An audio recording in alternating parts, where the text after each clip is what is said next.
preparations go forward toward the final decision.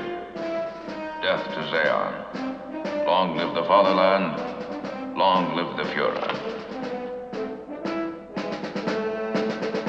That's John Gill. Bridge to all decks. Welcome aboard Enterprise Incidents with Scott and Steve. I'm Scott Mance. And I'm Steve Morris, and this is going to be an interesting conversation. Oh, yes. Yeah, it's definitely going to be an interesting conversation because Patterns of Force is an episode that it's not in my regular rotation, an episode that I keep going back to over and over again. In fact, I can't remember the last time I went back to this episode until it was to prepare for our deep dive conversation on it. But before I tell you what I thought of this episode, especially after watching it again, Steve, I want to know what you think of Patterns of Force. Well, this is the thing, is that I don't think I thought about it. Is that I just it was just an episode. And it's funny is that structurally, if you just look at what happens, it's very much like Piece of the Action. It's Spock and Kirk down on a planet that looks like Earth, getting captured and escaping and, doing stuff. I didn't think about this episode. I didn't think about the Nazi element of it. And so watching it this time, I'm going like, well, what is this about? Like, what is the point of this episode is very strange. Well, it's funny you mentioned a Piece of the Action because when I was rewatching it, I thought, okay, if you take a Piece of the Action, replace the humor with some drama, but, there is still a little bit of humor there, of course, and replace the book with John Gill, and replace the gangsters with Nazis, the result. They're pretty similar. It's very, very, very similar, including a question I'm going to ask you when we really get into it about the Prime Directive, which I think you probably know the question that's coming. But the way I feel about Patterns of Force is when we were doing the Immunity Syndrome, I said that was my least favorite episode of the second season. But I still like it. It's just my least favorite episode. I think my second least favorite episode of season 2 is Patterns of Force. It's completely absurd. It is totally preposterous. It is really, really contrived. Part of me feels like, what were they thinking doing an episode like this just 22 years after the end of World War II, after the liberation of the Jews from the concentration camps in the Holocaust. And it totally beats you over the head with a sledgehammer. But I'm rewatching this episode for the first time in who knows how long. And I'm like, I was entertained. I kind of like it. Okay. Well, that's interesting. Well, I think to me, it's like two different things. Is that structurally is an episode of Star Trek and watching Nimoy and Shatner do stuff? Yeah, it's fine. It's not great, but it's fine. It's fine. Thematically, it's a really weird episode. Yes. It's real weird. Weird is a great way to describe Patterns of Force, which was directed by Vincent McAveety. Vincent McAveety, who had directed 3 episodes from season 1, including your favorite episode, probably in all of Star Trek, which is... I'm assuming you're referring to Balance of Terror. I am referring to Balance of Terror. I'm not sure that that's actually true, but it's certainly in my top 3. Yeah. So Vincent McAveety directed Balance of Terror. He also did Miri and Dagger of the Mind. But since Joseph Pevney was no longer in the rotation of doing the second season episodes like he had been, because he got fed up after the Immunity Syndrome, so they brought Vincent McAveety back, and he was in the rotation now with Mark Daniels and Ralph Sinetsky. And as it turns out, Patterns of Force, it was kind of hard to believe, but Patterns of Force was the first second season episode that McAveety directed, and the teleplay was written by John Meredith Lucas. So John Meredith Lucas took over as the showrunner after Gene Kuhn left the show. And I feel like John Meredith Lucas doesn't get enough credit. He sort of pales in comparison to the great Gene Kuhn, but he did write The Changeling. He wrote this episode. He was the day-to-day producer, the showrunner for the second part of the second season. And he also he directed, next week's episode, The Ultimate Computer. So he was very, very hands-on. But as it turns out, even though John Lucas wrote the teleplay for this episode, it was actually one of 2 Nazi parallel Earth stories that kind of came in around the same time. The first one was called Tomorrow the Universe, written by Paul Schneider, who also wrote Balance of Terror and also The Squire of Gothos. And the other was Patterns of Force, written by Lucas. So the first one, Tomorrow the Universe, was shelved. I mean, it's amazing how similar the stories were, and they were all happening different at different times. But Paul Schneider's outline for Tomorrow the Universe came in on December 13th, 1966. He got up to a second draft teleplay for June 1st, 1967, before it was shelved. And then Lucas's story outline, Patterns of Force, came in on June 7th, 1967, and he got up to a second draft teleplay written by November of 1967. And there wasn't a whole lot of rewriting going on. In fact, Lucas was the only credited writer on this teleplay. Like, Kuhn never got a credited rewrite, neither did Dorothy Fontana, but it aired on February 16th, 1968. So it was the 50th episode of the original series to air. It was the 53rd episode to film, and it was filmed on schedule in 6 days between November 29th to December 6th, 1967. The total cost for Patterns of Force came in at $179,780, which was almost $3,000 under budget. And as we talked about last week during Return to Tomorrow, the score, a partial score, was composed by George Dunning. The same day, December 29th, 1967, that he did his partial score for Return to Tomorrow. And what's interesting is that while this episode first aired on NBC TV on February 16th, 1968, Steve, for probably obvious reasons, Patterns of Force did not air in Germany until 2011. Wow. Like, they really kept this episode out of the rotation. That's fascinating. Would you like to know some of the things going on in the world? Absolutely. So on November 29th, Australia, which I never knew, became the fourth nation after the U.S., Soviet Union, and France to put a spacecraft in orbit. I didn't know that. Australia was fourth. I had no idea. Me never neither. hear about that. Me neither. On the 30th, Eugene McCarthy announced his candidacy for presidency. And what's so interesting about this, there's no rumor at all that Johnson wasn't going to run at this moment. So he's a Democrat challenging another Democrat, but we've also just come off of all of this misinformation and false information about the Vietnam War, and I think maybe that's part of what's happening. Of course, LBJ is going to decide not to run. On December 1st, Jimi Hendrix released his second album, which is Axis Bold as Love. Isn't that a double album? Is it a double album? I think it's a double album, yeah. I defer to you. On the 2nd, Christian Bernard, a surgeon in South Africa, became the first person to perform a heart transplant. Oh, wow. Believe it or not, that heart transplant was a big inspiration for the episode that eventually became Spock's Brain. Oh, that is fascinating. Yeah. On December 4th, the U.S. promised Cambodia that under no circumstances would it pursue the North Vietnamese army into Cambodia. It wouldn't bomb Cambodia. It would respect Cambodia's sovereignty entirely. That didn't happen. And what's really weird is on December 4th is the second heart transplant. Just 3 days later, which is kind of amazing to me. And then in this one, on December 5th, Dr.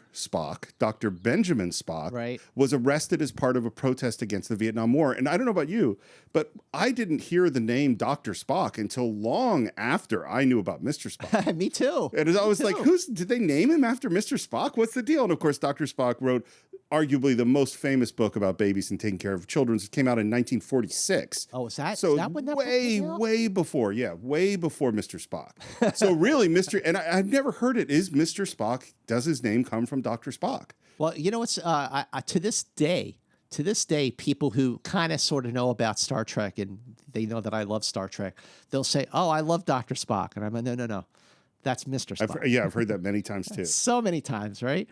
One other thing that happened on November 29th, the first day of filming, is actor Theo Marcuse, who played Korob in Cat's Paw, was killed in a car crash. Oh, wow. Yeah. So I didn't realize it was he had, lost his life so soon after that episode aired. But yeah, that happened on the first day of filming for Patterns of Force.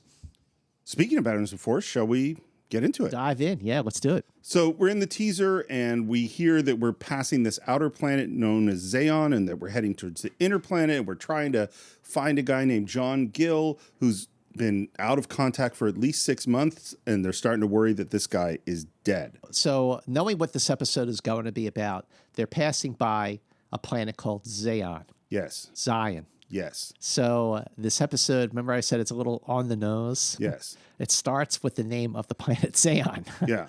And this is what we'll get into, is thematically, what are you trying to say here is weird. Never met John Gill, but I studied Earth history from the text he prepared. I knew him very well. He was my instructor at the academy. Here is an instructor of Kirk's who was a historian, who was into culture, a cultural observer, and he was Kirk's instructor at the academy. So here's a character who was crucial to Kirk being such a nerd. Right. To being, that stack of books with legs that we talked about, to knowing so much and sometimes being ahead of Spock in certain ways, because his big inspiration at the academy was this historian named John Gill. So my question is, first of all, if John Gill went to the Ekos to observe, so he went by himself, he didn't have people with him? That's what it seems like. Yeah. Well, and the timing seems pretty weird too, because he clearly has been on Ekos for a long time, or would have to be. Well, what's interesting too is Kirk will later on describe him as the kindest, gentlest man he'd ever known.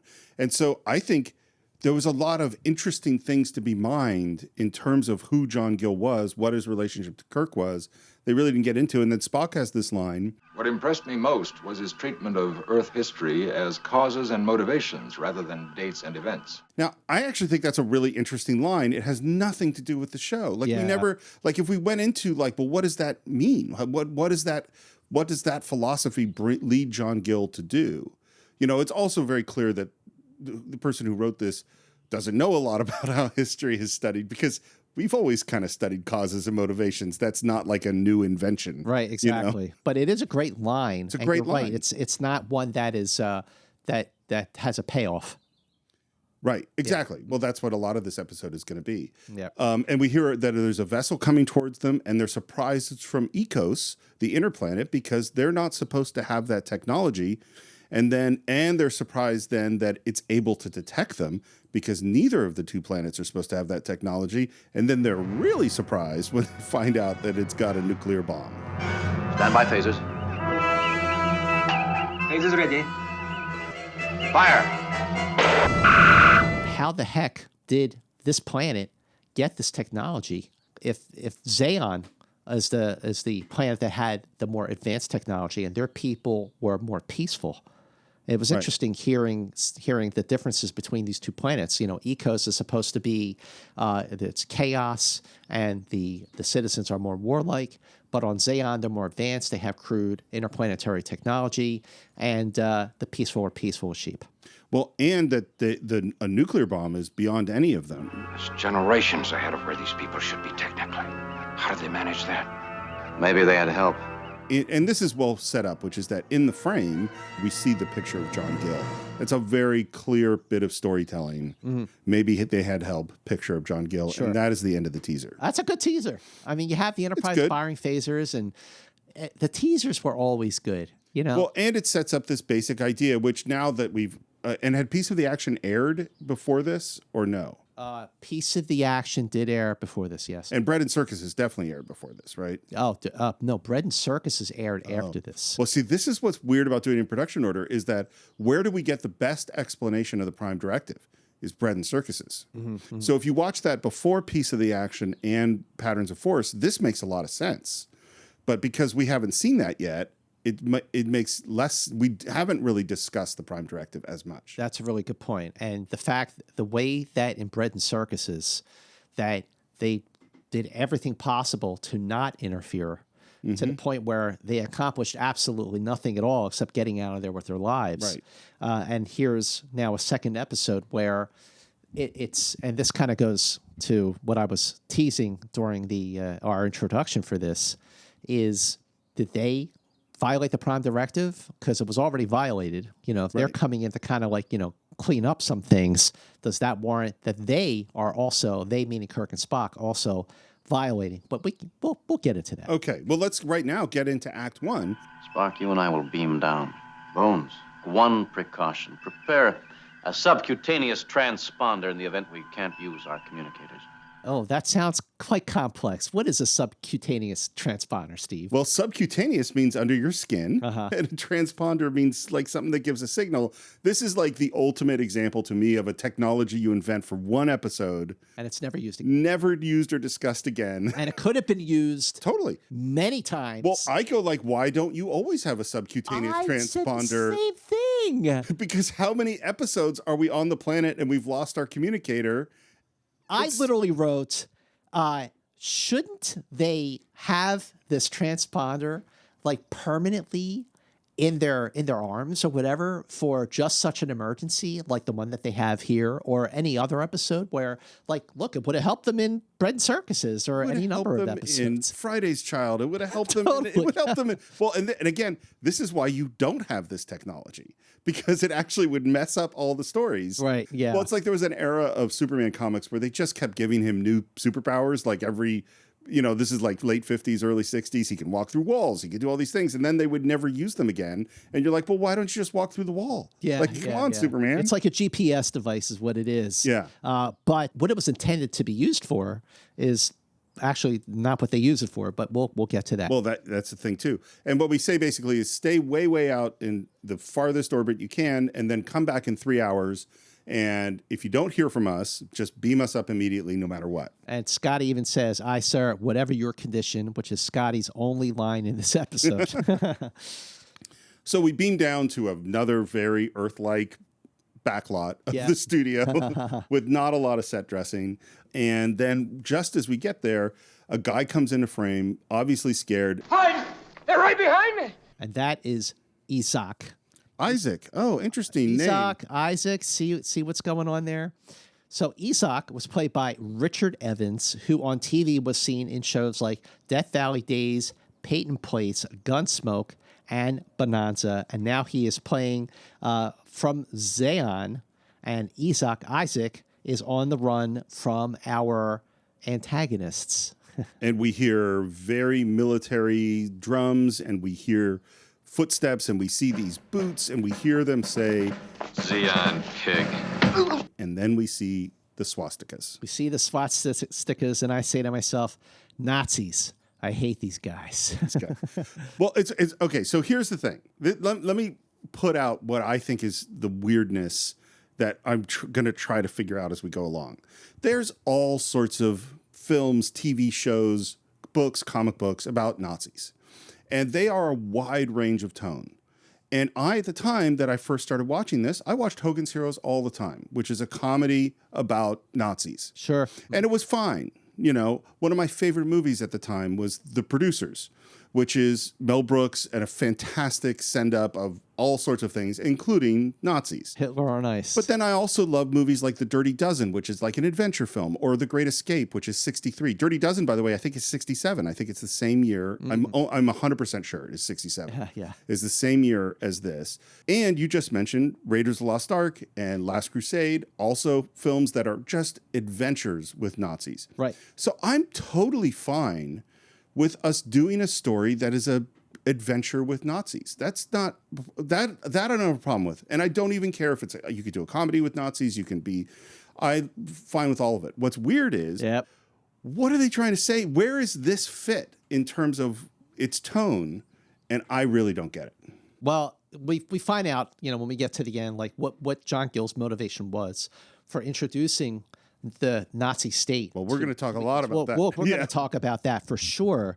But no, I completely get it. If you even go back to like The Great Dictator, sure, the Nazis they've always been a great source of inspiration for entertainment in film and television. Yeah, and all the examples you gave are just right on point.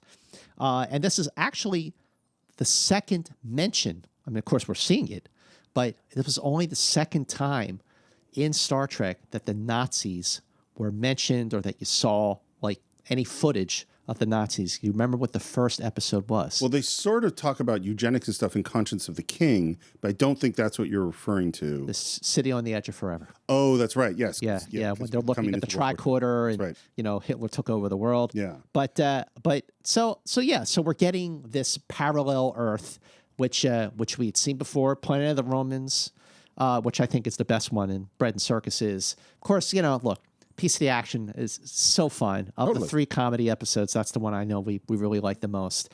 But I feel like this one's the stretch. This is the one I don't think as successful as the other 2. Well, and to be real clear, what's happening is this guy, and we've kind of hinted at it, but let's just say it. The planet Zeon, which sounds like Zion, and this guy Isaac, which sounds like Isaac, these are Jews, and we're talking about the Holocaust. And this is this tonal issue, is that Hogan's Heroes, which is a comedy, they never talk about the Holocaust. Right. The Dirty Dozen doesn't talk about the Holocaust. The Great Escape doesn't talk about the Holocaust. As soon as you bring in the Holocaust, we're dealing with something that's very serious. And so it's very hard to have a fun adventure. A levity. Yeah. I mean, it's like, it's not that I even am okay that there can be comedy in a movie about the Holocaust. In fact, like Life is Beautiful. Life is Beautiful, right. But you got to deal with what you're dealing with. And they don't. Deal with it in Life is Beautiful. Absolutely. Yeah. But they don't deal with it here. And they throw out the, even refer to what ultimately they're going for in this episode as the final solution. Yeah, they say the final solution. So yeah, that's where I went, wait a minute, watching this for the first time. What are you doing? What's your point? What's your point here? Right. Well, this is the thing, and I know we got to move forward, but one of the things Star Trek is great at, what it's the best at, is looking at our world from a different perspective and dealing with a certain issue and an idea. Of do we have a soul, and do we, what good and evil within the human condition, all these things. So Star Trek would be a great way to examine this idea of the Holocaust, of genocide, if you wanted to. But that's not what they're doing. And what they are doing at this moment is these Nazis have thrown this guy up who is Zeon, who is essentially Jewish. You swine have defiled us for the last time, but that's now ended. Move! And my first question for you, Scott. Yep. How do you know who is from Zeon? How do you know who's from Zeon? But what they're wearing. Is it just clothes? For while I was watching the episode, certainly in the earlier years of this young Trekkie growing up, it was the clothes. It was the look. Like, this guy is dark hair, dark eyes.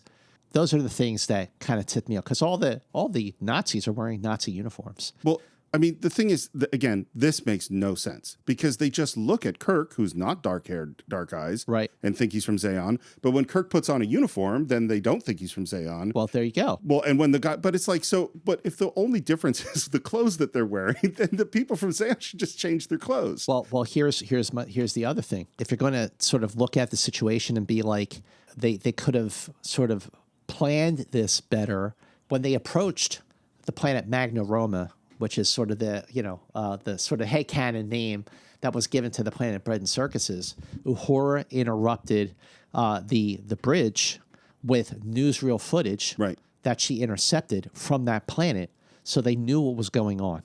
Oh, could have done that here. Could have done that here, especially because of what we see in the very next bit of this scene. But yeah, so when they approached the planet, they could have planned it better, where Kirk and Spock could have actually beamed down in Nazi uniforms, not, regular standard. Because they knew enough to know what the clothes would generally look like. Right, exactly. That's kind of the hole. But this is why there's so many holes in this. By the way, I would have had the teaser end when you see the swastika. I think that's a way better place to end the teaser. And it's only an extra minute-ish. Mm-hmm. You could have gotten there. There you go. And the other thing that happens, which I do like, is that Kirk really wants to get out there and save this guy. But of course you can't, because of the Prime Directive. And now we hear a big announcement. And there's a screen that's in black and white in the middle of the city, which I think is kind of cool. Yep. Today, the Fuhrer has ordered our glorious capital to be made Zeon free. Starting at dawn, our heroic troops began flushing out the Zeon monsters who've been poisoning our planet. That is the final solution. Absolutely. And the voice that you hear is Bart LaRue, who is... you heard him as the Guardian of Forever and Sitting on the Edge of Forever, and he was the TV announcer in Bread and Circuses. He just had such a great voice, I gotta say. How could this have happened? The chances of another planet developing a culture like Nazi Germany using the forms, the symbols, the uniforms of 20th century Earth are so fantastically slim. Virtually impossible, Captain. And I go like, you were just at a Roman planet. And then you were at another planet that had one book and created all of 1920 Chicago. So I actually don't think that you've seen some other stuff that says this actually can happen. But at least it wasn't the Hodgkin's law of parallel development, because in this case, the parallel Earth was caused by someone from Earth, right? Versus the other planet of the Romans, which really developed on its own. Yep. Well, and the thing is, none of this actually makes sense. It only has to make sense within the world of Star Trek. It doesn't have to really be believable. And we also find out that rocket that got launched actually did destroy an enemy Zeon ship. Our missiles utterly destroyed the enemy. You look quite well for a man who's been utterly destroyed, Mr. Spock. And as we're watching this video in the town square or whatever, one of the things we see is a blonde woman who's getting a medal pinned on her. It's the Iron Cross Second Class, and she's clearly a hero of the Nazis. And she's getting that medal pinned on her by another character named Melicon, who we will see later in this episode. And then we hear everywhere preparations go forward to the final decision. Mm-hmm. So again, and this is again, like, I'm not going to keep saying it, but we're talking about the Holocaust. Yeah, that's what we're talking about here. Yeah, we're not talking just about a war. We're talking specifically about the Holocaust here. And then as we hear "Long Live the Fuhrer," we see John Gill. So this person who went to this planet to be a cultural observer and a historian has become their Fuhrer in what certainly seems like a very, very short period of time. So if you thought the people on Sigma Eotia 2 were imitative by picking up the book, right? I would in say 100 years. Yeah, the Ekosians are far more imitative, that they got the lay of the land in far less time. Well, so two things. By the way, is there in the newsreel footage, it feels like there is a shot of actual Hitler in an open car driving by. Yes, there is. Which I think is weird. Yeah, there's footage of Hitler, and you hear the Siege Heil, and you see the V2 rocket lifting off, which was the missile that was fired against the Enterprise. Right. Yeah, so the Enterprise destroyed a V2 rocket. Yeah. The other thing, and this is something I'm going to ask, but I want you to think about, but for later on, is what did John Gill actually tell them about the Nazis? It's a weird thing that we're going to have to discuss as we go. We are going to discuss it because Spock certainly rationalizes, and Gill even says in his dying moments, but we'll get to that. Yeah. And then a guy shows up with a gun, a Nazi. By the way, everyone walks away holding their guns out. They don't put them in their holsters, and this doesn't bother anybody. It's very odd. Yeah, well, one thing too about this episode is, they're on this planet, and look, they're on location. I mean, it's a backlot, right? But where is everybody? No, it's real empty. It's really, really empty. This guy calls them Zeons, so obviously they look like Zeons. And that's Ralph Maurer, who played one of the guys in Return of the Archons. Remember, he was the guy who said, "Your daddy can put him up, can he?" Oh, that guy. So that's that guy, yeah. That guy. Oh, you're right. Of course it's that guy. Now I can picture it now that you're saying that. What kind of monsters are the Zeons sending against us? And I love that Kirk jumps over to his side and says, "You're right. He's not one of us." It's like, huh? And that gives him time Kirk to knock this guy out, and he wants Spock to put on the uniform. You propose we pass ourselves off as Nazis, Captain? And it's like, Spock is really dumb in this episode. Yeah. There's a lot of times it's like, yeah, Spock, we've done this a bunch now. Yeah. And they start walking. Now Spock's in the uniform, the helmet covering up his ears. And as they walk past the stairs, I swear to God, this is something from being an editor, but you can see the actor on the stairway waiting for his cue. Yeah. And this is such and this is something, if you work with actors who direct things, you can see the moment before, I am not an actor. I'm an actor right now, and then I become the character. That has always been a very glaring thing that stuck out at me. Like, the guy's just waiting there for Shatner and Nimoy to walk by, and then he, hits his mark. Yeah. Saying, you. Right. But so that's that Gestapo lieutenant is Peter Cannon. But that. Yeah, I mean, he's like, they should have just had him walking by and then looking down, go, hey, should have been an emotion like he was doing something else. But no, he literally is just standing there waiting for his cue. And now we're going to play basically this same beat many, many times in the course of this episode. Yes, obviously he's not one of us. I captured him. Is that not the correct procedure with enemies of the fatherland? Which, first of all, I'm going, hey, Spock's improvising better. Yep. At this well, point. He picked that up a little bit because he was improvising in a piece of the action. We get the FSNP, and now Kirk has a uniform. Yes, it's a shame yours isn't as attractive as mine. Gestapo, I believe. Quite correct. You should make a very convincing Nazi. And just that look that Kirk gives him, that's Shatner. And by the way, so remember we were talking about a piece of the action? You're talking about, okay, now they're captured again, and now they're captured again, and now they're captured again. How many times did that happen in this episode? Well, and we this one has it like back to back because we literally had a guy pull a gun on them. Kirk distracted him, knocked that guy out, get a uniform. The next moment, a guy has a gun on them. We distract him, knock him out. Now Kirk gets a uniform. It's like you played the exact same beat twice, and we're not done. With knocking people out and taking their uniforms. I have a question. I was going to ask this a little later, but since you now have Kirk and Spock are wearing Nazi uniforms, yes, you have William Shatner and Leonard Nimoy who are wearing Nazi uniforms.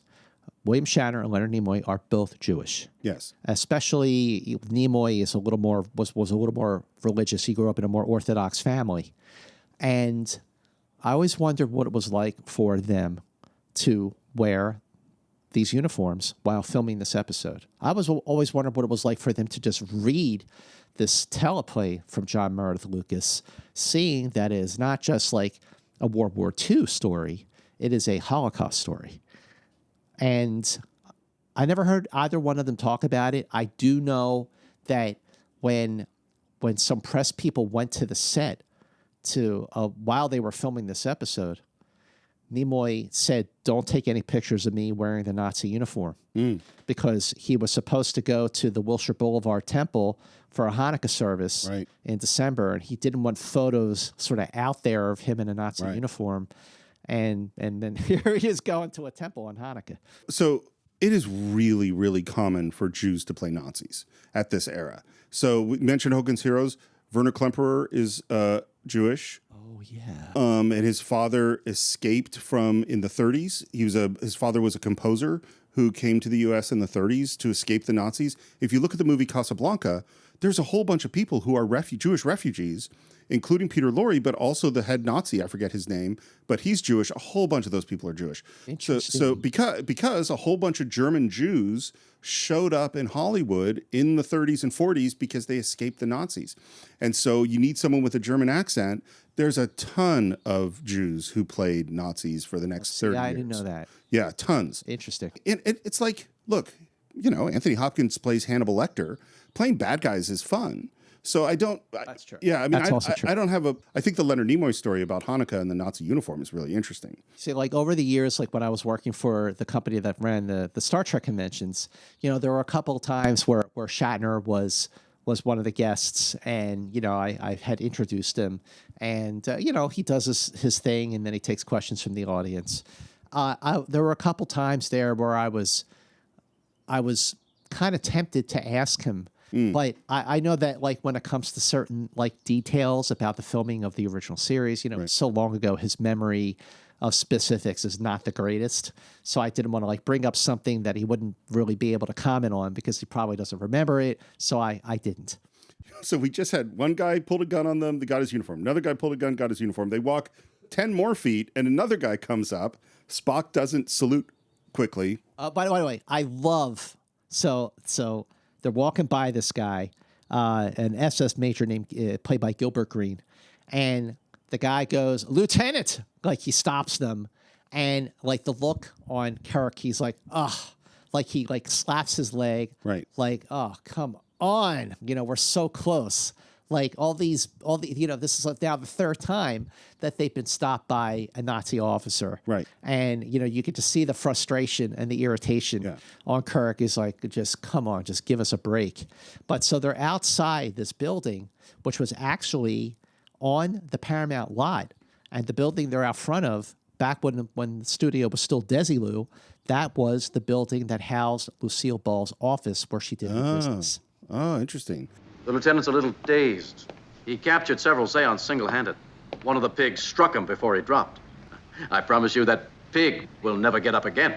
And one of the other things that's now happening is Kirk is continually saying things like Zeon pig and swine and all these like race. And on the one hand, he's doing exactly what he did in A Piece of the Action, which is that he's taking on the lingo of the culture in order to pass as the thing, which is totally fine. Yeah. But it's weird. It is. It's not handled in a good way. It's just doesn't sit as well, nearly as well as it did in A Piece of the Action. Because A Piece of the Action's fun. Right. This is like racism isn't fun and the Holocaust isn't fun. If there was a line where Kirk said privately, it makes me sick to say these things, you know, well, then we would have been dealing with the thing, but we're really not. It's just, it's being treated as if him saying pig and swine and all this stuff is as much fun as it is in A Piece of the Action. Yeah. Which it's not. It's one thing to act like a gangster and just, you know, have fun with it, especially because the tone of A Piece of the Action is so fundamentally different. Right. You know, it takes the bull by the horns of its comedic intentions, whereas this one is a serious episode, but it does have more levity and more humor than you would expect for an episode like this, like with the line about you should make a very convincing Nazi. But the way that the SS Major, the actor, his name is Gilbert Green, so he says, "Good work, Lieutenant." And at this point, he already knows that something is fishy here. Yeah. And the actor who plays him actually does a really good job of kind of like playing around with these guys for a little bit. Better see a doctor. You don't look well. Your color. Yes, I shall tend to it, Major. And then they turn around, they're about to walk in, and then he says again, Lieutenant, your helmet, remove it. It's just a really well-played scene because from the moment the Major sees Kirk and Spock, the moment he sees them, he knows that something is fishy. And I like Nimoy's whole performance when he slowly has to take his helmet off and reveals that, in fact, that he is a Vulcan, and that is the end of Act 1. Back in Act 2, we go right into them being whipped. Couple things about this. Yes. One, we have green blood and red blood. Okay, that's cool. Okay. Two, the blood on Shatner looks terrible. Right. It's like they drew it with a magic marker. And three, why does Nimoy get to have chest hair? Okay, I'm glad you asked that question. So early in the first season, back when they were doing like, you know, the Cobra Mite maneuver, and he's like got his, he's doing the medical test, and then, you know, what are little girls made of when he's on the duplication machine to create the other android, Shatner was told to shave his chest. Right. So for this episode, Nimoy was told to shave his chest, and he refused. So that's why Nimoy has his chest hair and Shatner does not. I think Nimoy looks great with chest hair. Well, I think both those guys, especially Nimoy, is like he's pretty built. Yeah. But so this was filmed on day 3 of the production for Patterns of Force is when they filmed the scene in the Nazi jail cell, which was actually stage 11. Mm-hmm. All the other most of the time, the interior scenes were filmed on stage 9, which was the Enterprise. Stage 10, which was like the planets and everything else. In this case, the Nazi jail cell was on stage 11, which was actually reserved for the Mission Impossible stage. But the other thing about Kirk getting whipped, he already got whipped with an inch of his life in Gamesters of Triskelion. Right. And now he's getting whipped again. What is your take on this scene? Because they are being treated like they are from Zeon. They're being treated like, you know, the guy who just got the crap kicked out of him and thrown on the ground. I mean, it's just a hard scene to watch because it's a serious scene, but there's something about it that's played a little light. Well, I didn't find it hard to watch because it's, you know, Kirk in pain and being tortured in one way or another has happened since the very, very beginning of the episode. Yeah. And people trying to get information and being refused has happened since the very, very beginning of Star Trek. So I don't have a problem with that. No, I didn't bump on it at all, actually. That it really didn't bother me. Yeah, I mean, it just like rewatching it, like knowing, because I hadn't seen it in a while, and I sort of had a fresh take on it.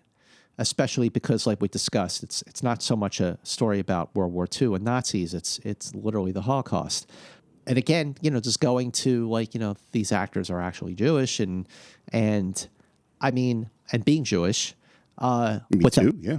What that would have been like for me or for us. I mean, it's just part of it is that the tone isn't quite where it should be, but at the same time, for them to do what they did at all was pretty daring for something that was 22 years after the Holocaust ended, and it was still fresh.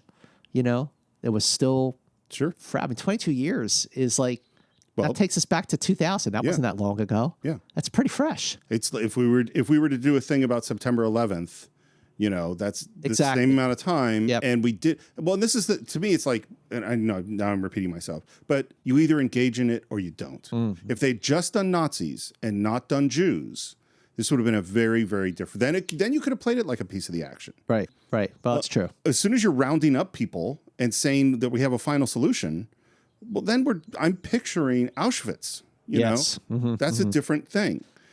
Anyway, needless to say, Kirk's not giving up any information. He wants to see the Fuhrer. And just as we continue to torture them, in walks another Nazi, and this is Chairman Enig. Chairman Enig, Eneg. Spell that name backwards. Oh, Gene. Oh, Gene. Oh, Gene Roddenberry. So Chairman Enig was named after Gene Roddenberry. The actor playing Chairman Enig, I like this guy. I do too. It is Patrick Horgan, and he was on TV. He had done a whole lot of soap operas, including The Doctors, where he played Dr. John Morrison. And on film, he was in The Thomas Crown Affair, and Zelig, he was the narrator. Oh, interesting. Your Excellency, I am honored. I've been interrogating these two spies captured in the very... I've had a full report.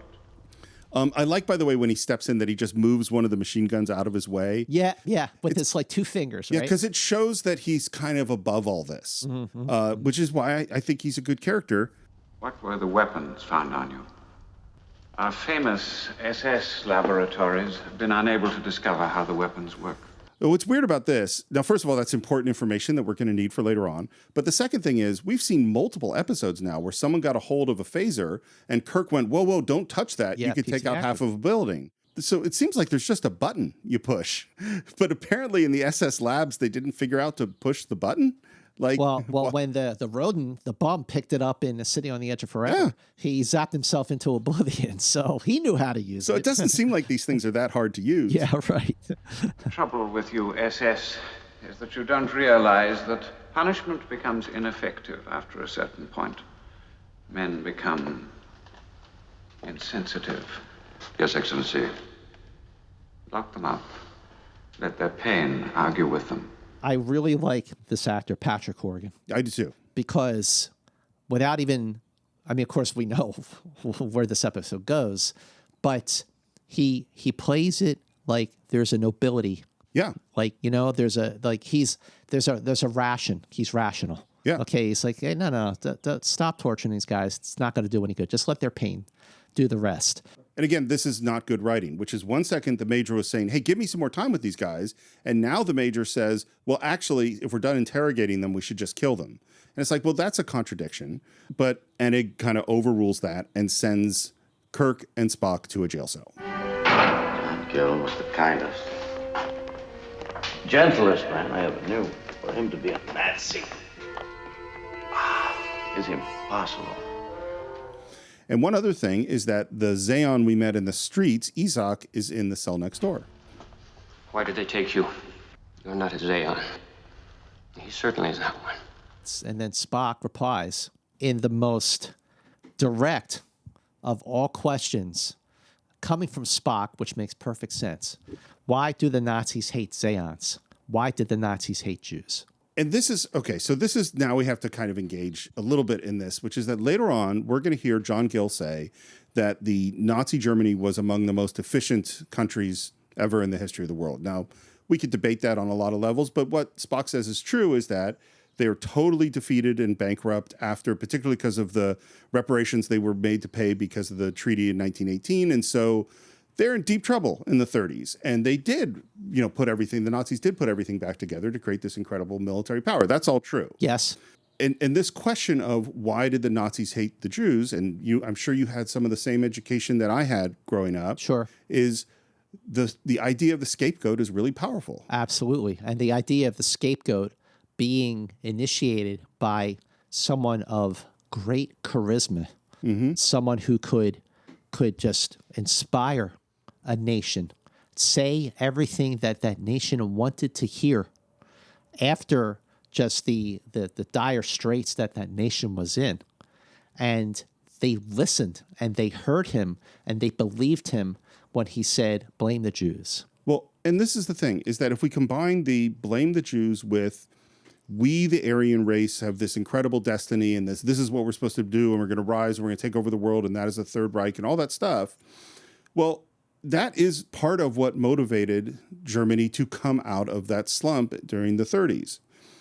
What did John Gill say to create the Nazi Party? Because it seems like if he created Zeon as a scapegoat, well, then he is a terrible, terrible person. What else could he have said that would have gotten us here? Because it isn't just that the swastika is a cool looking symbol or those outfits, the Gestapo outfits are neat. That wasn't there was no reason to give them that stuff. Well, what did he tell them? Well, I think just based on the little coherent conversation that you actually got out of John Gill by the end of the episode, because he was so drugged up, that he came in, he said, I'm just paraphrasing and keeping it really simple. So, he looked at the society and said, you guys need some kind of an order here. You need to establish an efficient state. And looking back on Earth history from the previous 200, 300 years, he probably said, well, the Nazis definitely blew it because they had a maniac as their leader. The Nazis blew it is one of the great statements of all time, I think, by the way. Yeah. Well, so is the statement, why do the Nazis hate Zeons? Yeah. It's such a direct question, why do the Nazis hate Jews? So what I think happened was John Gill came into this planet and with the best of intentions, tried to unite them and establish order by saying, you know what? I think that's what we're being told. Yeah. You're look at these Nazis. Take out everything after 1933. Okay, and this state actually was pretty efficient, but then it was Melanchon. It was Melanchon who came in, I think. And you know that he did come in, okay? Yes, absolutely. And you know that he did become like the deputy Fuhrer, and he took over, and he was calling the shots. So I think using the Zeons as scapegoats came from Melanchon. Okay, but this is why this, and of course it's a TV show, and it doesn't make, and we got people traveling in space, and none of this really makes sense anyway. But there was no reason for Gill to call them Nazis. There was no saying, hey, we can be a more efficient system. Sure, totally. Why? What about the Nazis specifically was necessary for Gill to tell them? And at this time, we know that Zeon, before Gill was there, had been on this planet helping them, introducing them technology. They said, we thought we were civilizing them, is what we're about to hear. And it's so what did Gill say? Because there's no reason to introduce, hey, this is this thing called a swastika, and these are these people called the Gestapo, and this Gestapo are secret police that do this and this and this. Well, did that information come from Gill? Well, the other thing you could argue is that in order to give that idea an identity, the easiest way for him to do that was for him to use Nazis and then the swastika as a symbol of this symbol will represent an efficient state for you. Well, and this is why I go I totally agree. I think that's it. But this is why I go well, this episode chose not to deal with any of these things. Is that if the question of the episode was, is it possible to take the nationalist spirit and the efficiency and the passion that was part of the Nazi Party and do that without any of the bad stuff? Could we do that? Well, that's a very interesting question. Can we have extreme nationalism without xenophobia and anti-Semitism and racism? Interesting question. Let's explore that. Exactly. But we don't. But I think that was John Gill's intent. And somewhere along the way, when Melanchon came to power with Gill, this is totally headcanon, but clearly Melicon must have known about the Holocaust. And, here you have this guy, John Gill, who was a historian and a cultural observer. And he, in his infinite wisdom to establish this efficient state for the Ekosians, to gain stability, he could have said to Melicon, like, okay, this is as far as you need to go with it. Because after this point is when the Nazi state completely fell apart. And because of its leader. But Melicon, being a power-hungry kind of person, said, wait a minute. I can use this for... Bingo. Sure. Well, and the thing is, and I think that's totally what the intention is, but I think what we really get to is someone said, wouldn't it be fun to do an episode with Nazis? Yes. That's how Nazis this thing in happens. space. Yeah. And we do, and in evidence of this, we do have Isak, who says his answer is, because without us, to hate would be nothing to hold them together. But again, that implies that hating Zeons was part of Gill's plan, not just Melicon. And so you think that... Because if what brought them together was hating Zeons, well, and that's certainly something in Nazi Germany that brought Nazis together, was hating Jews. That's certainly one of the things. I mean, listen, Nazi Germany was sort of... bad. Well, it was very, very bad. It's bad. Yeah, of course it was bad. But the scapegoat part was like sort of sealing the deal. And I don't think that sealing the deal by establishing the Zeons as scapegoats, I think that came from Melicon, not Well, Gill. I absolutely... So here's the thing. What's in the story, you're absolutely right. Mm-hmm. Gill did nothing but good stuff. And then somehow Melicon corrupted it, took it over, drugged him, and that's totally what happened. Yes. That's what happened. What doesn't make sense to me is I have no idea what Gill did before this. Mm-hmm. Because why introduce them as Nazis? What elements, what did he say the Nazis were before Melicon came along and corrupted it? Right. And why have it be the Nazis? There are plenty of interesting, very efficient societies in the history of the Earth that you could have done that weren't, sociopathic genocidal maniacs. Right. But in John Gill's big error was that he chose the Nazis. But, he probably could have been just very selective on what he told the Ekosians about the Nazis, saying, well, if you take this element out of it, if you take the Holocaust out of it, if you take the scapegoat out of it, and you take certainly the sociopathic leader out of it, then there are a lot of possible strengths to the way they did rise to power in a very quick way. But that just got out of hand. It got out of control, and then Melicon steps in and he says, well, no, wait a minute. What this guy Hitler did was actually pretty cool. I'm going to do that too, and I'm going to wrestle power away from you, John Gill. So, and I know we spent too much time on this, but it is the core of the episode. So one more thing, which is that the idea that Gill introduced the completely sanitized version of the Nazis with nothing racist or negative or violent, just only the good stuff, and that Melicon somehow figured out the Holocaust and the Gestapo and the secret police based on that is a ridiculous coincidence.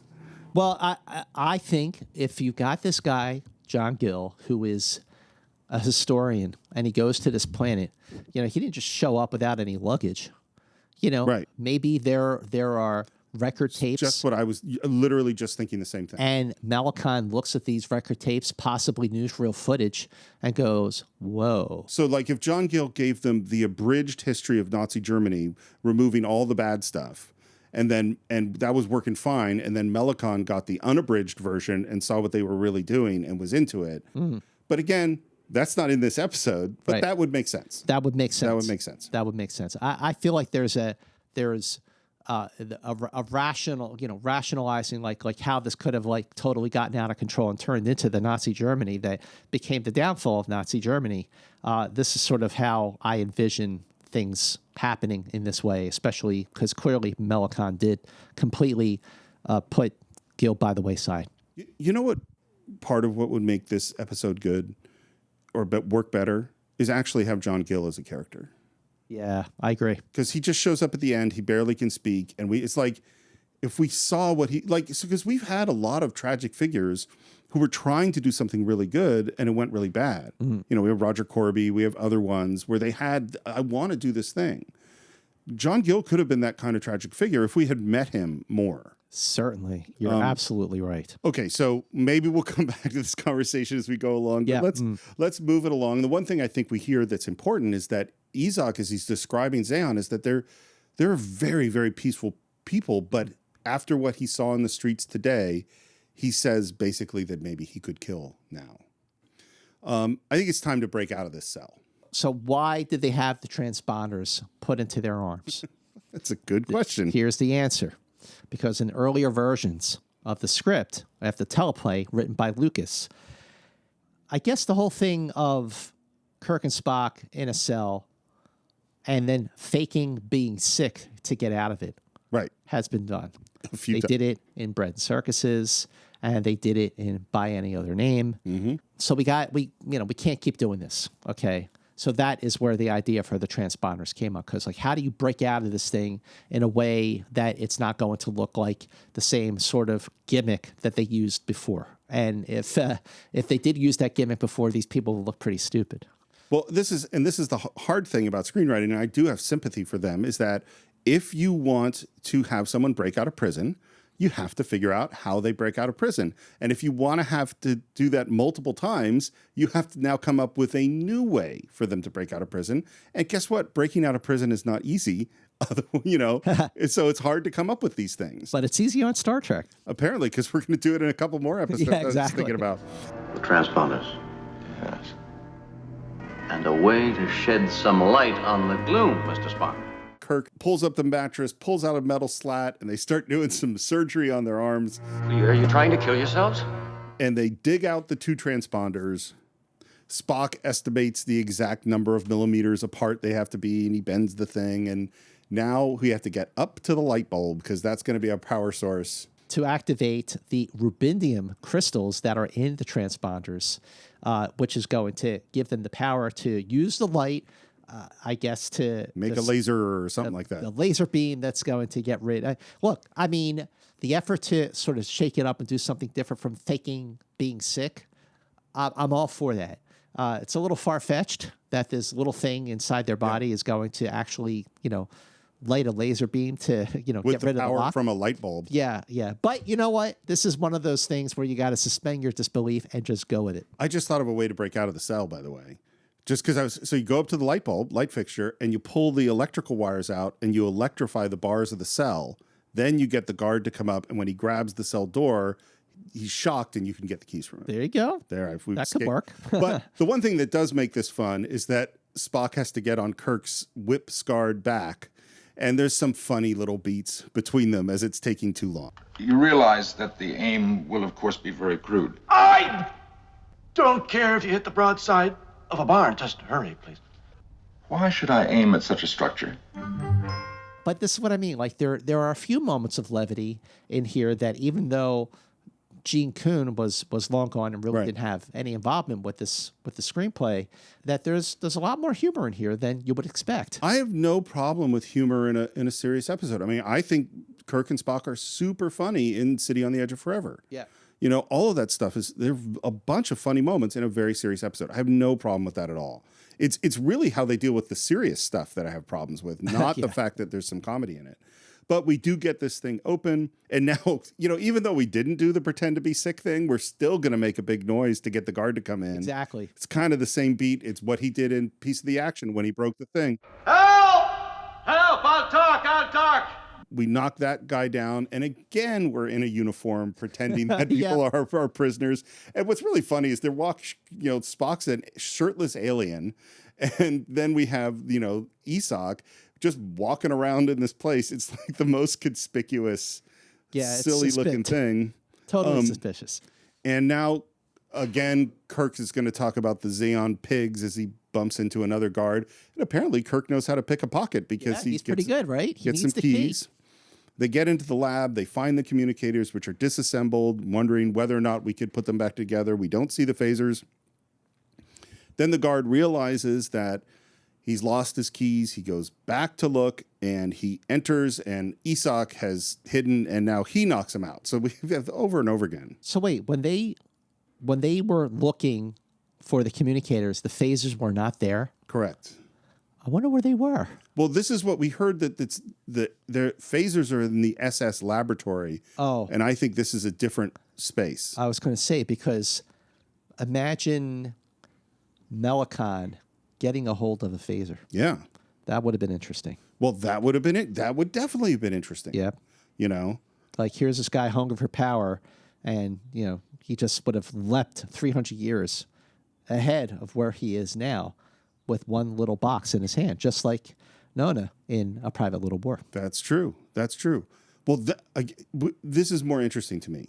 That is a more interesting show. Well, and particularly if Melicon's thought is, imagine how many Zeons I could kill. With one phaser. You know, like imagine the Holocaust except with phaser. Like on disintegration. Yeah. I mean, that's set on kill. Yep.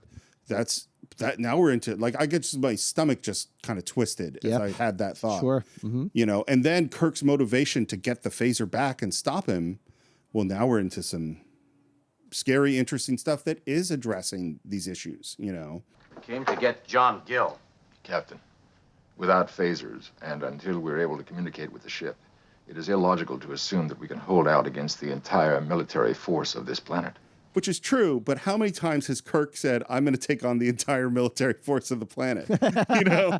Yeah, look at Taste of Armageddon. Yep. Errand of Mercy, he's going to take on the whole Klingon army, you know? Yep, yeah. But in this case, they don't do that. And now, again, it's the same beat. Okay, now we're carrying out Spock on a stretcher. Again, we're in Nazi uniforms, and Kirk says, Hunting's good. We've got so many Zeons, we've got to dump them outside. And the soldiers just, like, look at each other like morons. Well, and it's like, how many times is Kirk going to say something, you know, racist about Zeons or callous as he's walking through a space? It's like the same beat over and over and over again. Yep. You know, I know you're going to ask me this question at the end, but I'm going to tell you now, the more we're talking about it, the worse this episode gets. Yeah. I do think this episode gets worse as it goes along, especially the last act. Well, no, I mean, the more you and I are discussing it. You've often asked the question, how did this deep dive change your way of thinking about the episode? The answer is yes, it's making it worse. Oh, okay. Yeah. When I didn't think much about this episode, I thought it was okay. And now less and less. Yeah. We go down through a manhole cover, through some sewers, and we walk out, and immediately there's a gun on them. It's all right.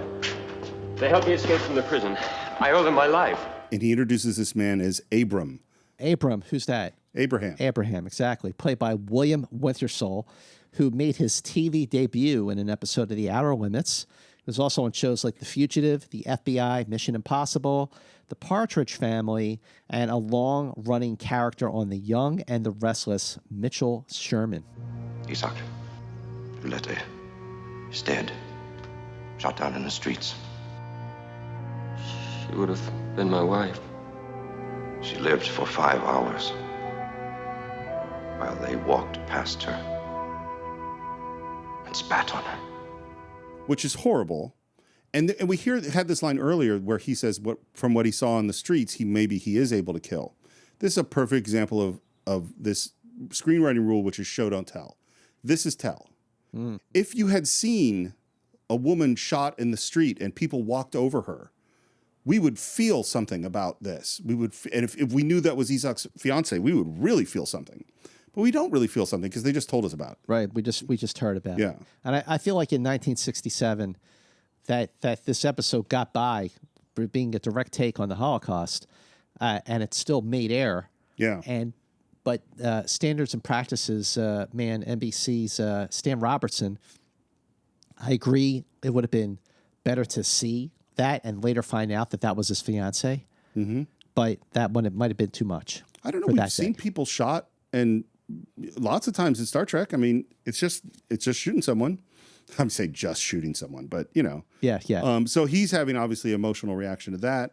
But he does, after a pause, say, and I really do like this line. If we adapt the ways of the Nazis, we're as bad as the Nazis. That, let's see if I'm going to try to tell the story super fast. Yep. We did Inglourious Bastards on the Cinephiles, which is a film I have a lot of complicated feelings about. There were actually Jewish commandos, behind the scenes spies working for the Allies in Nazi Germany, for real. And one of them was captured in a city and tortured repeatedly by a Nazi. And after the city was freed, and this guy helped free this whole city in Austria, I think, they had captured the Nazi that tortured him. And he walked in, and the Nazi who had tortured him says, please, I know you hate me. I know you have reasons to want to kill me, torture me, whatever you want to do. Please don't hurt my family. And the guy who had been tortured turns to this guy who tortured him and says, what do you think we are, Nazis? Wow. Yep. Wow. Yep. Wow. Which to me, that story alone is better than Inglourious, the whole movie of Inglourious Bastards. That is, yeah. I like Inglourious Bastards. You could listen to my episode of the Cinephiles and hear me wrestling with the genius of Quentin Tarantino and a deep emotional dislike of some things in that film. It's good. It's good two-parter. It's good. That episode. deserves a two-part. Using parts from both, I've completed one communicator. I do not know if the circuits are correct, Captain. There is no way to test it, except in actual use. The Enterprise won't be within range for another hour. Only 2 hours have passed since they showed up on the planet. That seems like this has all happened kind of fast. And just as we're talking about this, in comes the woman we saw receiving the Iron Cross second class, Darius. Darius. So if you spell Darius backwards and take away the D. Sarah. Okay. Played by Valora Noland, who made her TV debut on The Rifleman. She was on shows like The Donna Reed Show, Mannix. She was in movies like Beach Party, Muscle Beach Party, and The War Wagon. So when this episode was filmed in late 1967, it turned out to be her very last role. She left the business and in later years became a poet and a photographer. So that's Valora Noland. I wonder what it was about filming the Patterns of Force that made her say, I'm out of here. Honestly, I don't think she's that great. Yeah, she's all right. She's fine. Just whatever. I alone am responsible for what happens here. Do you know what we do to responsible Zeons? And she shoots him.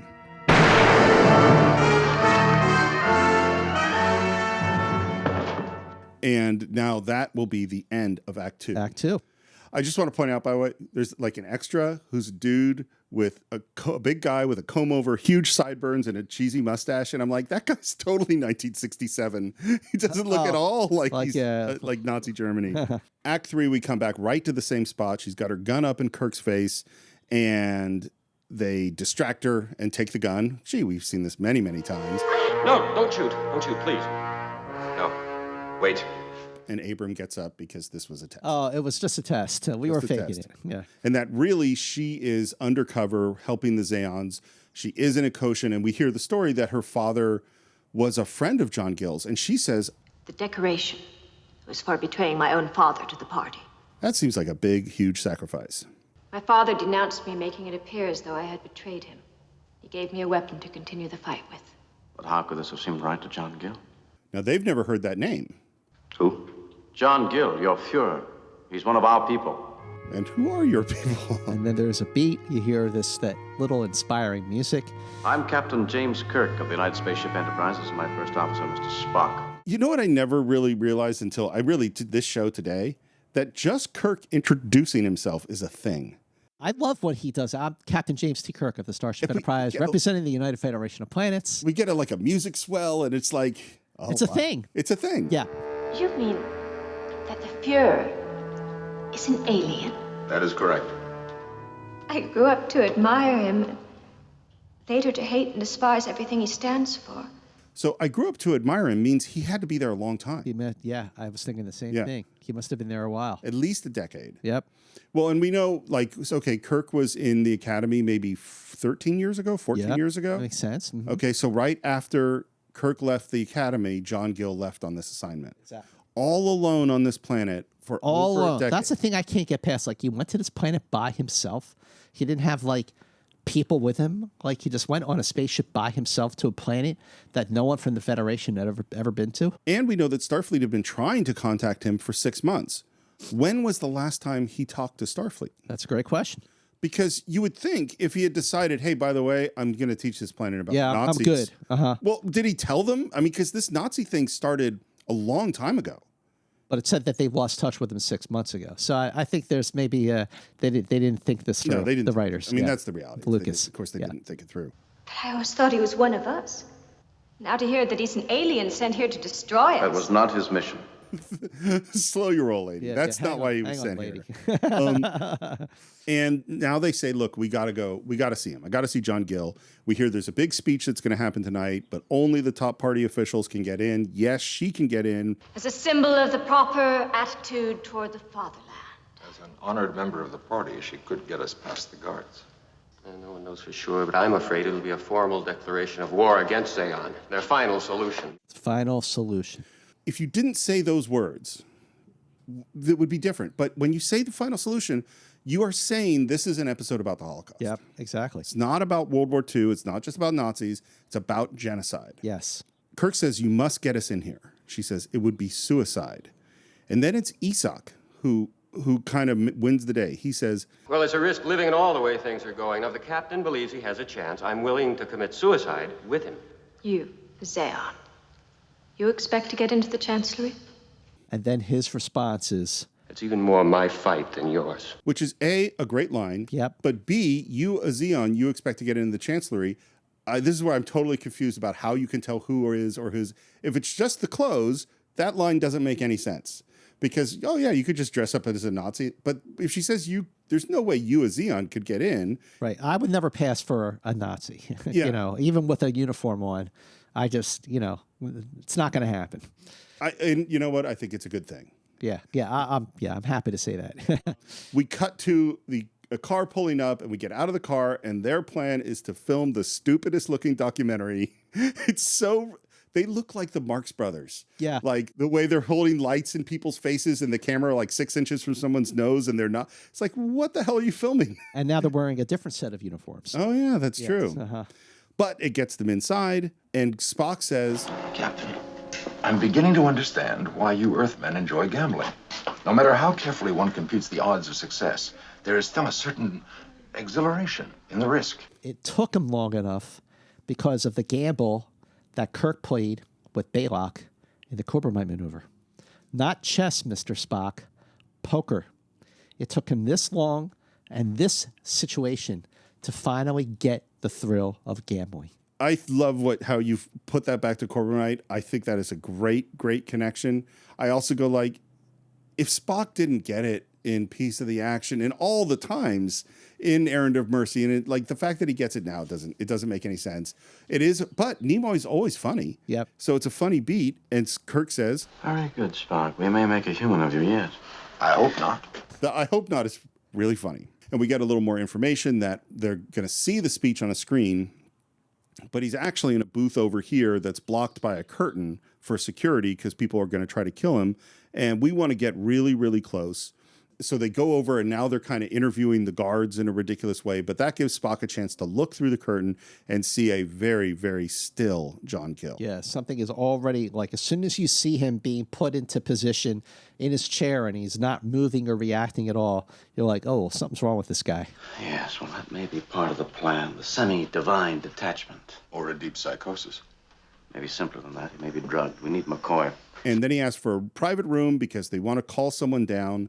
We end up in the cloakroom. Patch historical computer into uniform section. I want McCoy outfitted as a Gestapo doctor. Nazi Germany, old Earth date 1944. Make him a colonel.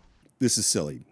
How long do you think it would take you to put on the clothes that McCoy is wearing? A while. Yeah. Like 20 minutes, 25 minutes? I bet if you were a very fast dresser, you could do it in 5.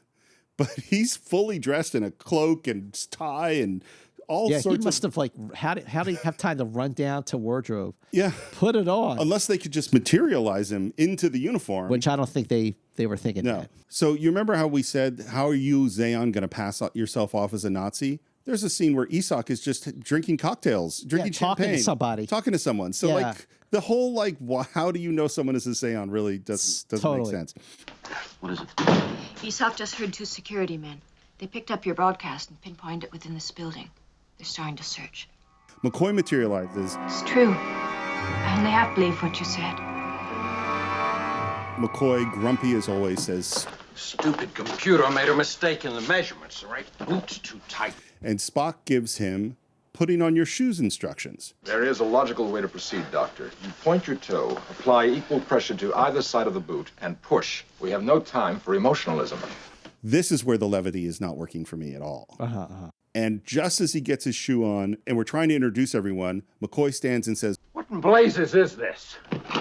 And that's when the Nazis enter. The Nazis come in. And by the way, this moment of levity, of McCoy trying to put his boot on, that was a suggestion from Fontana, who said, let's kind of like lighten this up a little bit. So that's where that came from. Okay. That's the end of Act 3. We come back in Act 4. It's at the same spot. And Kirk immediately says, Colonel is drunk. He's a little too much to drink. And McCoy immediately slips into that improvising. He's acting a little drunk, like he gets it. What's funny is Kirk is acting a little drunk. Oh, which yeah. I had never noticed until this time, and it totally went like, oh, Shatner wanted to be able to play something more fun. Now, Chairman Enig, okay, Yes. He comes into this cloakroom. He sees all this commotion going on. Do you think that he kind of knew that something was up? Of course he did. Yeah. Of course he did, because he knows that, I don't remember if he knows Darius or Isak, but what we're going to find out is Enig is one of them later on. So yeah, he totally, it wasn't that he got sold on the drunk thing. He did not get sold on the drunk thing. But he tried to play like he got sold on the drunk thing. The Fuhrer's speech. By the way, John Gill is played by David Bryan. And for an actor as accomplished as Bryan, who was a Golden Globe nominee for supporting actor for the film Intruder in the Dust, and on TV, he was on shows like Mr. District Attorney and Hogan's Heroes and Get Smart. He just has really nothing to do here except look like an automaton. Yeah, a exactly. mannequin. Because he's sitting behind a microphone so we can't see his face, and the speech comes out, and it is all totally nonsensical. He looks drugged, Jim. Almost at a cataleptic state. To reach our goal. Now we go outside of the booth, and again, we're doing our documentary thing. We take some more guys out, which we're doing. This is over and over again. Distract people, take them out. We get inside, and this is when the speech is now ending, and Melicon turns around as the speech is ended and says, "The Fuhrer has given us our orders, and we pledge him our lives in this sacred task. Death to Zeon! Death to Zeon!" So Melicon is played by Skip Homier. So if his face looks familiar, it's because you're going to see him again in Season 3's infamous episode, The Way to Eden, as Dr. Severin, who takes the hippies to the planet Eden. On TV, he was in shows like Schlitz Playhouse, Science Fiction Theater, Death Valley Days, The Virginian, Lassie, The Bionic Woman, so he was always working. But what's interesting, so at the top of the episode when I was talking about how there were two different screenplays that both had Nazis. Well, the one that Paul Schneider wrote was called Tomorrow, the Universe. So Skip Homier made his film debut as a child actor playing a Nazi youth in the 1944 film Tomorrow, the World. Wow. Interesting little coincidence. That is very interesting. We're looking at Gill. He's obviously drugged. And now we get into one of the conflicts is how much stimulant can I give him and not kill him? And of course, Kirk is pushing McCoy and McCoy is resisting. 10 minutes ago, on our Fuhrer's orders, our troops began their historic mission. Within an hour, the Zeon blight will forever be removed from Ekos. That's Holocaust. Yep, that's it. He's reaching a level of consciousness. The glorious final. It's almost like he's in a light sleep. Now, that's as much as I dare do. Spock, try to get through to him with a mind probe. More speechifying from Melicon. I've created a condition in which Gill cannot initiate speech or any other action, but he can reply to questions. Now, if Spock just did a mind meld with him, wouldn't Spock know about a lot of stuff that just happened? Well, possibly, yes. That's a really good point. But I think the goal here was to get Gill to talk Yeah, about absolutely. Gil, why did you abandon your mission? Why did you interfere with this culture? Planet fragmented, divided. It's very strange because we talked about this with Piece of the Action. The idea that a world that is divided is absolutely terrible. It's like, well, that's the world we live in. Like, we could say that maybe our world would be better with a world government, but we don't know. There's not necessarily a thing that says you can't be divided. And then this is where we get to what we've been talking about. Took lesson from Earth history. But why Nazi Germany? You studied history. You knew what the Nazis were. Nazis. He says the Nazis. The Nazis. He can't say, he says Nazis. He says Cowell, Mr. Cowell. Some words just, he had a problem. But he doesn't say a boat and sorry. I mean, he's Canadian, but he doesn't have a Canadian accent. Most efficient state Earth ever knew. Quite true, Captain. A tiny country, beaten, bankrupt, defeated, rose in a few years to stand only one step away from global domination. And that's something that, like, when this episode actually aired in February of 1968, you're watching it, you're going like, I never thought about it that way. So I have something odd to say, which is, as much as we've been kind of bashing this episode, I think this line was hugely influential on me in a way that is both one of my better traits and one of my most irritating traits. How so? This line, what it said to me, and it was funny because I don't know, going up Jewish, I met Holocaust survivors. I was shown those films of the concentration camps very young. I knew a lot about how the Holocaust happened at a very young age. At the same age, I started watching Star Trek, 7, 8, 9 years old. And so Spock saying how efficient the Nazis were, I was like, yeah, they were. They were really efficient in doing terrible, terrible things. And what it started in my brain was this idea that there isn't a connection between people that are evil or that you don't like and positive qualities, that someone can be horrible and yet still be brave or efficient or a good leader or all these things. And it's like, I know we did the Ken Burns' Civil War documentary on the Cinephiles, and that's one of the great lessons, is there are people on both sides who are brave, there are people on both sides who are cowardly, there are people on both sides who are super competent, people on both sides are incompetent. My way of looking at the world is frequently to always point out the other side. And that is one of my best qualities, and it really pisses people off. And it also is very much like I get very uncomfortable when people make blanket statements. This side is all bad or this is all that. That's where I'm always going to say, whoa, hold on. Hang on, it wasn't all bad. Yeah, Right. or this is more, because it's always more complicated than what you think it is. Well, even watching this more recently, like last week, that line is really like still makes you go, well, he's not wrong. Yeah. Yeah. Well, and I think in a weird way, it fits in with the devil in the dark lesson of the thing you think might be evil maybe isn't evil. Well, there's also the lesson of that thing that you think is evil. Yeah, it is evil, but it's not that it doesn't have positive traits. Like, so if Hitler wasn't a good leader or wasn't charismatic, this wouldn't have worked. Right. So like if they weren't efficient, this wouldn't have worked. Nazi soldiers were brave. Rommel was an excellent general. That's true. Yeah, you're right. It was brutal, perverted, had to be destroyed at a terrible cost. Why that example? Spock says, and this is what we've been saying throughout, Perhaps Gill felt that such a state, run benignly, could accomplish its efficiency without sadism. But the sadism came from Melicon. Worked. At first, it worked. Then Melicon began to take over. He gave me the drug. There you go. From that, I read that Melicon was inspired by what actually happened and the way Hitler did sort of inspire Germany and lead the Nazis. And maybe said, no, hang on. That's where I draw the line. And Melicon said, you know what? That's not your line to draw because you're not even from here. Again, I'll shut up about it. Why would Gill even put that book nearby? Absolutely. What the hell's wrong with you? No question. No question about it. And Gill's out. You've got to tell those people what happened. You're the only one who can prevent the slaughter. Gill!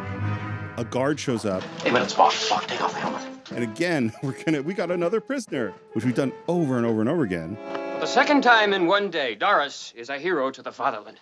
And then this plot idea makes no sense. We'll make a present of him to Melicon. Germany, Nick, this spy must be taken to Melicon. Why? What was Spock gonna do? Well, the thing is, from that, see, I always read that as like Enoch, who's on the inside, but from the other side. Like, why do they want to take him to Melicon? Absolutely. That's totally what's happening. They know that Melicon is really pulling the strings. Sure. I think he gets the message, and I think that's why he does it. Right. Why did Kirk want to send Spock to Melicon? He's very insistent. take Spock over there. What was Spock supposed to do? I think well. What the reason you want Spock to go to Melicon is so you can have Melicon do the funny scene where he talks about how stupid Spock is. Right. And so you're like, well, how are we going to get it? Well, we tell him to go there, but it doesn't make any sense. But I think he also wants to buy time so he can reach. Sure. Well, absolutely. I mean, he wants to get Enig out of the room because he thinks Enig's a bad guy. That's totally true. But why send Spock to Melicon? So I think it was less about sending Spock to Melicon than the message of, like, we know that Melicon is really in power. Well, who are they sending that message to? To Enig. But Kirk doesn't know that Enig's on their side. But Isak does. Isak does, yes. Right. It doesn't quite make sense. It doesn't quite track. It's okay. It's a little shaky. It's a little shaky. The Deputy Fuhrer is an authority on the genetics of racial purity. How would you classify this one? Very difficult. Note the sinister eyes and the malformed ears. Definitely an inferior race. I just love how Spock is like almost like rolling his eyes, Yeah. like really? Note the low forehead denoting stupidity, the dull look of a trapped animal. You may take him now for interrogation, but I want the body saved for the Cultural Museum. He'll make an interesting display.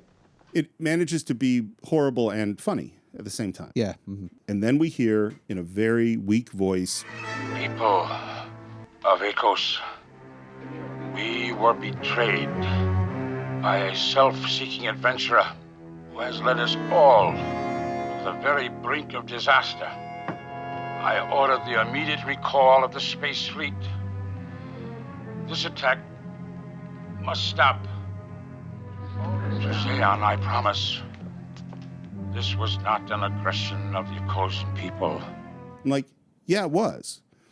I mean, and this is one of the things that really doesn't work about the thing to me, is what they're saying is it's all Melicon's fault. And it's we heard racism and horribleness from all the Ekosians. They got on board. Yeah, they did. They did. Well, that's what happened in the 30s. Well, and saying we're into it, we're following orders thing, and Gill saying, hey, it was just this one guy. That's not true. Well, for sure. Melicon is a traitor to his own people and all that we stand for. And Melicon grabs a gun, fires his machine gun through the window, killing Gill, who falls back, and then Isak kills Melicon. And a guard puts a gun on him. Wait, soldier. There's been enough killing. Now we'll start to live the way the Fuhrer meant us to live. And Gill, dying, says, Even historians fail to learn from history. Let the killing end. And he dies. But you repeat the same mistakes, and that's still happening to this day. Yeah. Yep. Look at Putin. Thank you. But go now. We must do the rest. Enig and I will go in the air, offer a new way for our people, both Zeons and Ekosians. Now, I'm going to ask you a question that I asked during a piece of the action. Okay. So, in a piece of the action, the book that was left behind caused this contamination that led to the planet of the gangsters. And it was chaos with all the bosses hitting each other. Right. And then Kirk steps in and says, well, hang on a second here. He doesn't completely change the society to something completely different. He just tries to establish some order. And in that time, you said, well, that's still a violation of the Prime Directive of what Kirk is now doing. And I felt like the Prime Directive was already violated by the horizon in the book. And Kirk is now stepping in and just saying, like, hey, hang on. If you're going to be Nazis, or if you're going to be gangsters, you need to finesse things a little bit. Just kind of fine-tune it. Just caress the situation and just establish some structure and order here. So now we have another situation where... Can I say one thing real quick? Yeah. Because the one thing I think he violated the Prime Directive is he went to a planet with multiple countries, picked one person that he had met an hour ago, and made him king of the world. Right. That's what violated. It has nothing to do with the gangster thing or anything else. It's that he totally randomly created an entirely new governmental system for the planet. Right. Okay. I get that. Yeah. I completely get that. One person in charge of a whole planet. But you could argue that maybe the Federation in the 23rd century has one leader.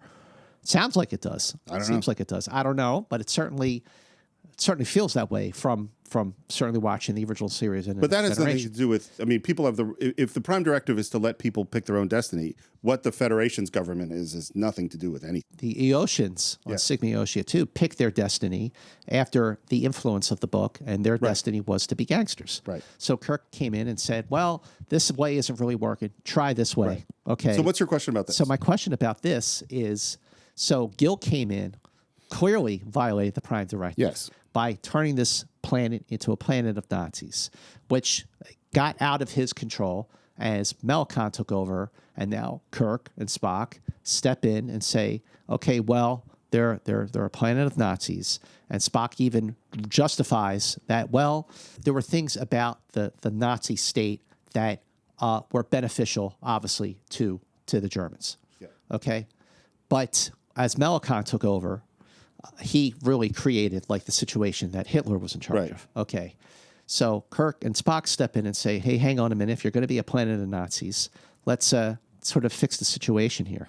So is what Kirk doing, is what Kirk and Spock doing in Patterns of Force, is what they are doing a violation of the Prime Directive? So I want to answer this in two ways. The first is that, of course, it's if the Prime Directive is absolute, any interference in another planet is a violation. Then yeah, they probably are. I think the Prime Directive is a stupid rule, and because it's so black and white, is that it doesn't make any sense. It is immoral, and this is why we've talked about. I would love to have a whole conversation about the Prime Directive and really think about what is its point, because to me the point is that a lot of powerful countries have messed with less powerful countries, and the results have been bad. And so to say, hey, we should be really, really cautious before we mess with other worlds because we don't understand them, we don't know where they're going, and we're not perfect ourselves. I think that makes a lot of sense.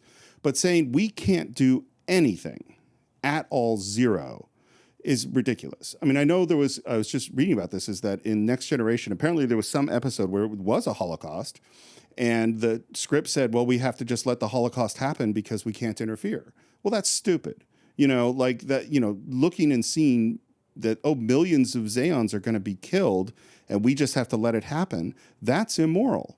And so if the Prime Directive says that's what you have to do, that's a bad law. I agree. It's very black and white. And that's in a situation like that, the Prime Directive doesn't work. Yeah. Well, and it's like if you're going to kill me and I have the right to defend myself. But as a guidepost to say, hey, let's not be so arrogant. I like the Prime Directive. Well, like in a situation in the case of bread and circuses, the planet of the Romans, that was their society. Yep. That was that parallel society that developed on its own. And again, Kirk and Spock and McCoy changed nothing by the end of that episode. Their MO was to simply get out of there alive, which they did. But in the case of Sigma Eosia 2, and now in the case of this planet, Ekos, those societies were influenced and the Prime Directive broken by, in one way or another, the Federation. So, Kirk and Spock are basically stepping in to sort of clean up the mess a little bit and, tidy things up. Well, this is why, anytime that someone creates a rule in the United Nations or in Congress, it's not one sentence. It usually has a lot of text that explains kind of what it is, and this should be in the text of the Prime Directive. You broke it, you bought it. If you mess up a planet, then the rules of the Prime Directive change. But I think where the Prime Directive works really well is like there's the episode of Next Generation that I love, which is Half a Life, which is the one with David Ogden Stiers. Yep. And it's their rule is on that planet, you die at 70 or 65 or whatever it is. And it's like, is this right? And they go, well, we can't save his life because would be violating the Prime Directive. This is what that culture does. And what's great about that episode is it creates an examination of age and life and the value of life and how we treat death and quality of life and all of these things. And it's thought-provoking and interesting. Correct. That's a great Prime Directive episode. Mm-hmm. But if it's just like, we just have to let millions of people die, it's like, what? Yeah, that's a good point. Yeah, the Prime Directive is, it's not a black and white situation.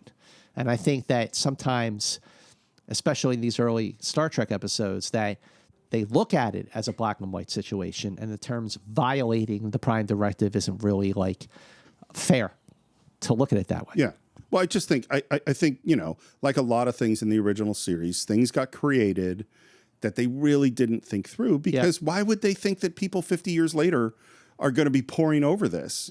So there is a scene on the bridge, and if you would like to discuss it, I will, but I think it's dumb and not that interesting. This is like an attempt at a Coonism. Yes. It also proves another thing. Absolute power corrupts absolutely. Darn clever, these Earthmen, wouldn't you say? Yes. Earthmen like Ramses, Alexander, Caesar, Napoleon, Hitler, Lee Kuan. Because we have to have our extra. Yeah, we got to have that extra name. Spock, you obviously don't Obviously, Doctor, you failed to accept... Gentlemen, we've just been through one civil war. Let's not start another. I think it's a dumb scene. Yeah, I agree. That's a situation where the Coonism, even though it's not a Coonism, because he didn't write it, right? But the attempt at it doesn't work. Well, it's like you're manufacturing some conflict with Spock and McCoy. And it also goes through the issues with the episode of like, we haven't really dealt with, we just left the planet, like it's still a planet filled with Nazis who want to kill Zeons, like we haven't really dealt with it. And now we're just going to have a little joke that's dumb and we're going to fly away. But Scott, I have very strong opinions about this episode, but first I would like to hear some of the people who worked on it. What were their thoughts? Well, William Wintersall, who played Abram, said the fans saw in it and felt in it what was happening in the world, and it was in science fiction form, so it wasn't like watching a newscast. It gave room to think about what it was that was being said, and that took root in the fans. So James Doohan said during this episode, and by the way, James Doohan, don't forget he fought in D-Day. Yeah. James Doohan said, during this episode, all I could think about was how gullible the Germans were. They were suckered into Hitler, and some of them loved it. There will always be those who appeal to the worst instincts of humanity. And then Vincent McAveety, who directed the episode, said, I didn't like it. To me, it was manufactured. It was just pretentious. It was forced. I didn't care for anything in it. And I think that kind of leans into maybe how you feel ultimately. When the director of the episode is saying that, it's tough to, by the way, tough to direct an episode where you feel that way. Yeah. I mean, that's hard. Yeah. Yeah, it does. And I will say, it is absolutely true. Now that we've gotten to the end of this, more than any other episode we've ever done on this show, this has gotten worse and worse the more we've talked about it. For me, it was the conversation. It was a great conversation. But it was always just like, oh, that one's okay, whatever. But the more I think about it, the more I'm like, no, this was really a missed opportunity. There are all these issues that we talked about. Like James Doohan's quote, I love. How do people get swept in, conned by this Nazi idea? What is it that makes people feel it's okay to exterminate another people? How does you bring yourself up by putting another group down? How does efficiency and all this stuff relate to the evil, horrible things that Nazi Germany did? How do we recover from these things? How do we heal ourselves? Like there are all these, and I'm not saying that an episode of Star Trek would handle all those issues. They couldn't, that's too much. But I am saying that there were a whole bunch of issues here, a whole bunch of thoughts and ideas that Star Trek would have been perfect at exploring. Yes. That it just did a Nazi version of a piece of the action without much fun. Without the fun, exactly. Yeah. And just the missed opportunity of Melicon discovering the phaser and the power of it. I hope they got that phaser back before they beamed up. I had that thought too. If they left that behind, because a piece of the action McCoy left his communicator behind. If they left the phasers behind in this, then that would not be good. But I listen. I still feel that this is my second least favorite episode of the second season of Star Trek. I like it a little more than you do, because this conversation was extremely stimulating and provocative. Mm-hmm. And I appreciate that the episode, despite its flaws, could still inspire this kind of discussion. So for that reason alone, it hasn't gone up. It hasn't gone down. I appreciate it for different reasons, but it's still my second least favorite after the immunity syndrome of the second season.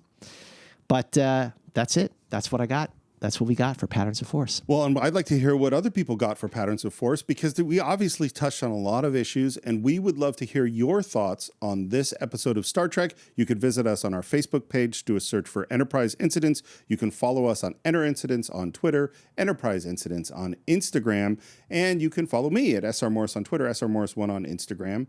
And you know what? I already mentioned a couple of them, but if you want to hear discussions of World War II movies, the ones I already mentioned are Casablanca, The Dirty Dozen, and Inglourious Bastards, but we also have done Patton, both Raiders of the Lost Ark and Last Crusade, and this one relates very much to this film, which is Judgment at Nuremberg. Well, you can follow me on Twitter and Instagram at MovieMance. Make sure you go to Apple Podcasts and leave a review. Leave a review of Enterprise Incidents on our Apple Podcast, Enterprise Incidents with Scott and Steve. Head over to our Facebook page, because we really engage fans of Enterprise Incidents a lot on our Facebook page, which is Enterprise Incidents. And you can also support Enterprise Incidents on Anchor FM. And Steve, how do people do that? Well, all you have to do is, if every episode there's some show notes, and if you scroll down in the show notes, there is a link to go to Anchor, and there you can support the show for as little as 99 cents. And while the most important thing you can do to help us out is to leave a review, we also could use the money to help us continue to make Enterprise Incidents, so that would be a big help if you can. Think of it as a tip jar to show your appreciation for all the hard work we are doing for Enterprise Incidents. And this is a labor of love, but there is a little bit of labor that goes along with doing Enterprise Incidents, but we are happy to do it. I know that it's something I look forward to week after week after week, and we are already now finished with our 53rd episode of Enterprise Incidents, coming next week on Enterprise Incidents, one of the very best episodes of Season 2. Dr. Richard Daystrom turns the Enterprise into the Discovery from 2001: A Space Odyssey when he puts the M5 computer in charge on the ultimate computer.